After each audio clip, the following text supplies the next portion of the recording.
Hello and welcome to HIV.gov's continuing coverage of the 2018 International AIDS Conference, or AIDS 2018. I'm Steve Holman and we're here in Amsterdam at the conference. Joining us today for a recap of some of the day's science highlights is Dr. Carl Dieffenbach, who often joins us at HIV research conferences to help explain some of the important new findings that are being shared here. Welcome, Carl. It's great to have you back. It's great to be back, and it's great to be here in the beautiful city of Amsterdam at AIDS 2018. Terrific. Well, we heard three really interesting new studies reported out here at the conference today. Let's tell our viewers about the first one that was about some information that has been circulating about the HIV treatment drug dolutegravir and its potential association with birth defects. Tell us a little bit about what the new findings were today, and maybe we should start with where the data comes from. Sure. And why the researchers were looking into it. Sure. So let's go back and look at this. There's a group from Harvard, the Beth Israel Deaconess, that has a study that is funded by the NIH to look specifically at birth defects of antiretroviral drugs.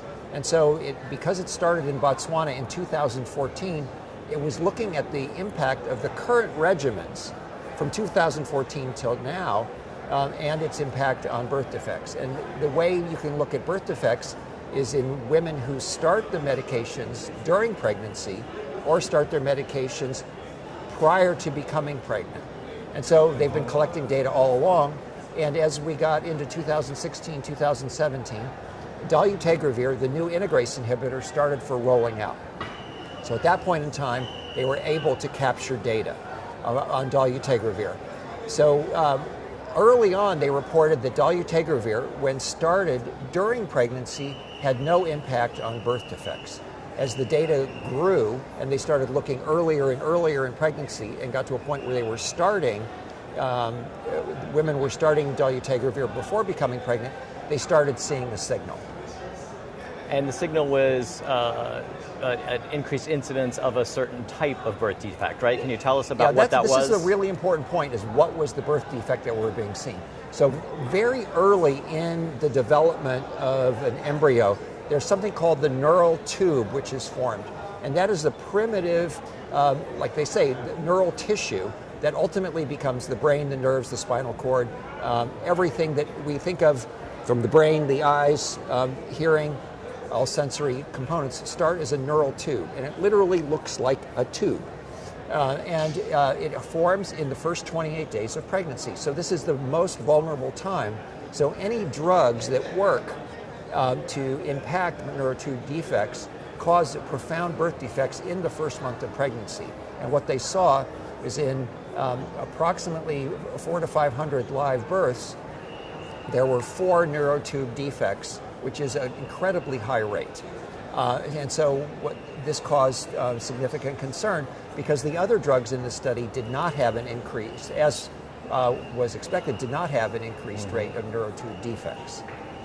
Thank you for explaining what the birth defect was. I confess I had to ask you earlier today to explain it, so I'm sure some of our viewers may have also had that same question. So the study, the researchers had previously studied that, reported on that signal. Yes. What's the new information that they shared with us today? So what's important about what was reported today was they gave a really good background for the study, but then they reported on an additional set of 160 plus live births.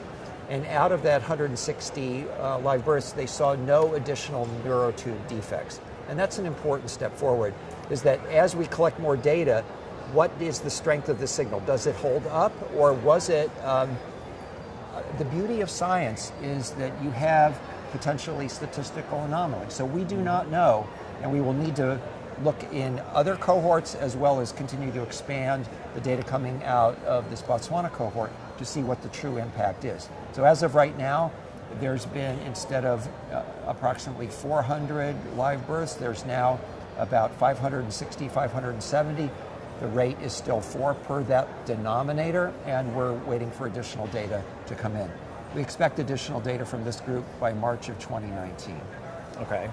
So, Carl, what does this mean for women living with HIV who might be taking dolutegravir or considering taking dolutegravir? It's one of the potent newer medications. Yes.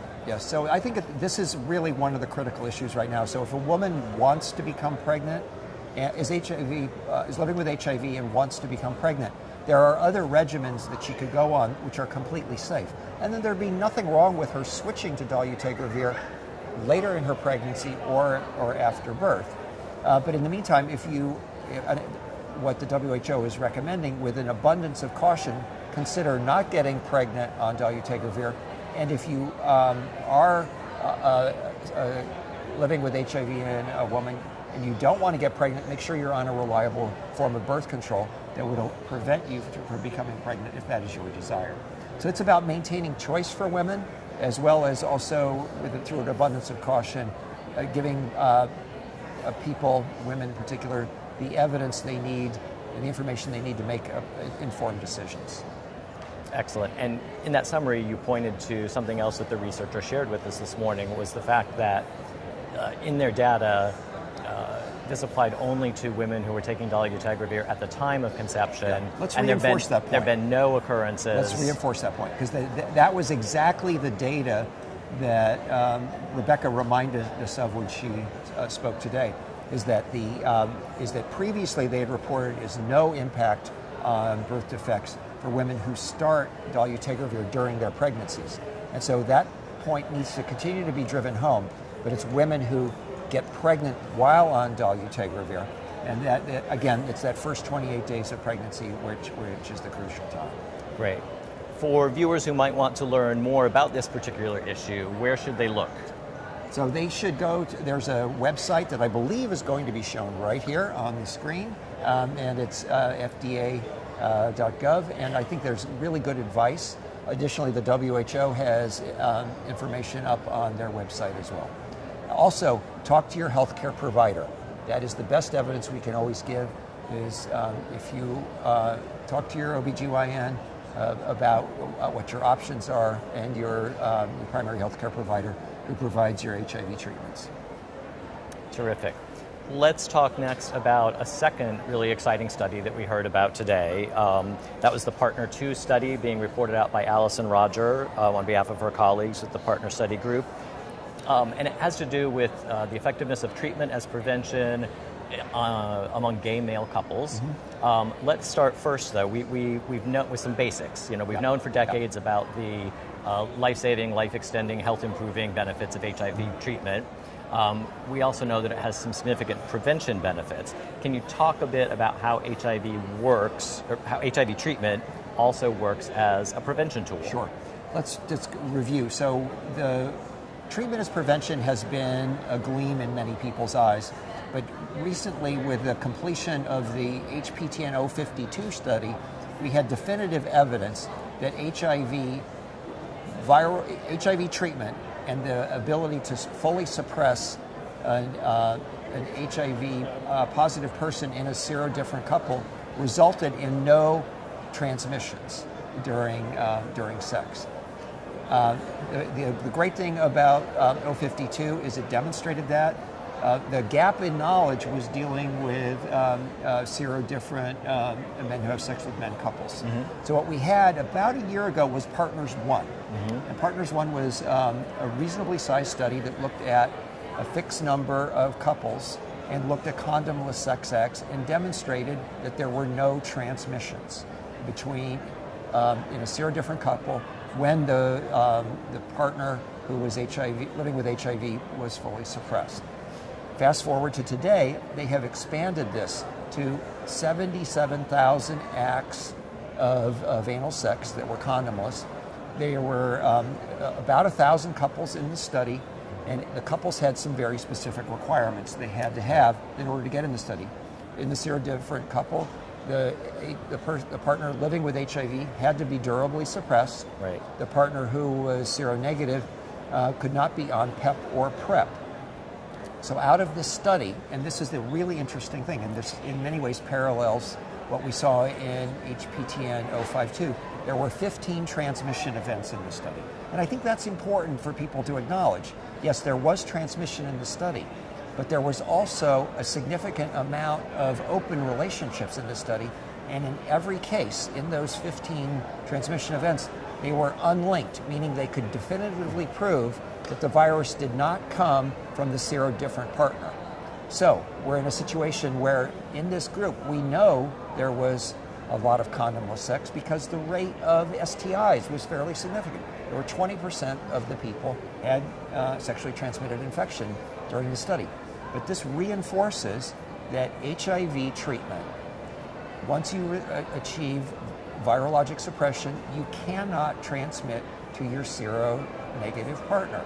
And that is a really important message. It reinforces completely what we've been saying about U equals U, is there is no risk associated with this. In fact, they did this kind of a funny calculation of how much, if you had sex a couple of times a week, how many years would it take to reach a statistical number where you might get an HIV transmission? You would have to have as an individual, you'd have to be alive for 420 years, which is a pretty astounding number. So we say practically no risk, essentially no risk. Let's just go to zero.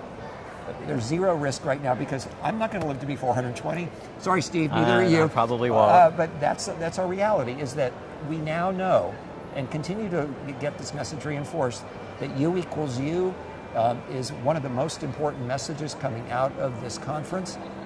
It reinforces everything we're trying to do with treatment as prevention, and that information needs to get out to people living with HIV, to partners in serodifferent couples, of partners when the partner is HIV negative, and to healthcare providers, because healthcare providers can use this as a motivational tool to help get their HIV positive clients into therapy and into sustained virologic remission. It's a very important message. It is the most powerful tool we have against HIV stigma and HIV self-stigma. Terrific. And also an important tool for reducing the number of new infections. Yes, I mean, treatment as prevention is the cornerstone of what the PEPFAR program is about. Is we need to get as many people as possible to know their HIV status, get them into care, and get them virologically suppressed. And I'm going to make a plug now for dolutegravir. Dolutegravir may be the game changer that gets us over this hump, because it is a very safe drug, it is a very effective drug, and it's quite durable. So that's the drug that the HIV positive partner would be taking to Yes. suppress the viral load. Yes, exactly. Excellent. So just to put just to underscore the main findings here, Partners 2 comes out, additional data on the effectiveness of treatment as prevention among gay male serodiscordant couples. There are still 0 documented transmissions when the HIV positive partner is durably virally suppressed. Yep. And again, this is the message, is that the study was designed in such a way so they captured all transmissions. And there were, this is important, there were 15, but they were not linked. Transmission occurs because people were operating outside of their sexual dyad. We saw the exact same thing in 052. This is not new news, and that's why it's very important that the study was sensitive and powerful enough to find those, but at the same time have the technology associated with it to say these transmissions were definitively unlinked within the partners. So partners proves U equals U. And to put that into a bit plainer language, sex outside the dyad means that the HIV negative partner was having sex with someone other than the primary partner who they were in the study with. That's a much more direct way of saying it. We try. So is it fair to say that this now gives us even greater confidence in the idea of treatment as prevention for all of the populations that have been studied? I think it truly does. And I think one of the questions that Bruce Richmond and his team have been fielding is they've been dealing with this sort of background pressure that there's not enough information from in the MSM community to validate this U equals U message. And I think this really nails this one shut. I think there is now, with 7,700 condomless sex acts over 1,000 couples, it really does make the message, I think, complete at this point. Very clear. Terrific. Terrific. And for those of our viewers who might not know, Bruce Richmond is the leader behind the grassroots U equals U, or Undetectable equals Untransmittable campaign. Carl and I were both at a pre-conference that organization ran this past Saturday, talking with a lot of folks. And Carl's colleague, Dr. Anthony Fauci, delivered the keynote address there. You can find a blog post about that on the HIV.gov blog for more information. Dr. Fauci recapped the science there as well. So additional information on all of that can be found on the blog. Carl, let's talk about the third interesting study that we heard about today. And that was about the issue of potential drug-drug interactions between HIV pre-exposure prophylaxis and feminizing hormones that transgender women take. Let's start with just a basic for our audience. Tell us, what's a drug-drug interaction? So drug-drug interaction is when an individual takes two different medications and they either act to cancel out their positive effects, or could even be worse and amplify their bad effects, their toxicities. So in the case of what we were specifically concerned about with these two drug interactions was between the drugs that are in PrEP and feminizing hormones that a trans individual would take to maintain their femininity. And the concern is that Truvada would have an impact, tenofovir in particular would have an impact on feminizing hormones. And in that case, what was seen in the study is there was no impact on the level of feminizing hormones seen in the body in these studies. It's a very important result because there was a concern that trans individuals were prioritizing their hormones over their PrEP. Now, this alleviates that concern, and it's encouraging now. Healthcare providers should be counseling their clients to just take their medications as prescribed without worry about those drug-drug interactions. It's particularly important that they do that because there was evidence of a slightly reduced level of tenofovir in the blood of individuals taking the feminizing hormones. And tenofovir is the main drug. Tenofovir is one PrEP. of the two drugs in the PrEP regimen. It's the only one they measure, and that's why this is important. But we know that if you are quite adherent to PrEP, and that's an essential part of the PrEP regimen, because pills don't take themselves. You have to, if PrEP is going to work for you, it's one pill once a day. Stay with it, take your hormones, and you will be protected from HIV, and you will have the full benefit of the feminizing hormones. So this is a really encouraging finding because we know that transgender women around the world are very disproportionately impacted by HIV. If we can alleviate one of the concerns that they have around making use of one of the most powerful HIV prevention tools, that being PrEP, we can improve the uptake, hopefully. Absolutely, of both, and that way it gives there's a sense of then relief that I can do what I need to do to be a woman. Exactly. And at the same time, I can protect myself from HIV by taking my PrEP without fear of impacting something that's probably more important to them, which is becoming a woman. So it's a great step forward. Terrific. That's a great take-home message. Thank you. Carl, thanks for joining us. We look forward to talking with you some more this week. We'll be visiting with you again tomorrow and on Thursday about more HIV research science that's coming out. And thank you to our viewers for joining us. Our coverage will continue later today and on through the next several days. For more information, visit the HIV.gov blog and follow us on Twitter and Facebook for details about upcoming interviews and other activities from here at AIDS 2018.